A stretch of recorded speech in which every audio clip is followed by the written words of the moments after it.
আজকের পার্সেলটা একজন ব্ল্যাক লাভারের কাছে যাচ্ছে। প্রথমেই দিয়ে দিলাম একটা সুন্দর নেকলেস, তারপর দিলাম একটা সুন্দর আংটি। আংটিটা খুব সুন্দর না? তারপর দিয়ে দেবো এর সাথে ম্যাচিং করা দুটো ইয়াররিং। ইয়াররিং দুটোও খুব কিউট কিউট, তাই না?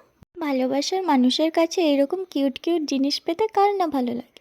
তারপর দিয়ে দিলাম এর সাথে ম্যাচিং করা একটা চুড়ি সেট। খুব সুন্দর না চুড়ির সেটটা? তারপর দিয়ে দেবো এর সাথে ম্যাচিং করা একটা ব্ল্যাক নেল পালিশ আর একটা বডি স্প্রে। বডি স্প্রের গন্ধটা খুবই সুন্দর। সাথে ম্যাচিং করে একটা টিপটপ ক্লিপ দিয়ে দিলাম, আর সাথে আর একটা বো ক্লিপ, যেটা দিলে মাথায় খুব সুন্দর লাগে, একটা কিউট। আসলে আমরা মেয়েরা এমন কিউট কিউট জিনিস পেতেই ভালোবাসি ভালোবাসার মানুষের কাছে, কিন্তু ওরা তো বোঝেই না। ওরা ভাবে আমরা দামি দামি অনেক অনেক গিফট পছন্দ করি। এইসব ছোট ছোট কিউট কিউট জিনিসগুলো কত সুন্দর লাগে না? ও আমি তো ভুলেই গেছি, সাথে একটা দিয়েছিলাম আইল্যাশেস। আজকে পার্সেলটা যাচ্ছে বহরমপুরের গোড়াবাজারে। ওরা কেউই নাম মেনশন করতে চায় না।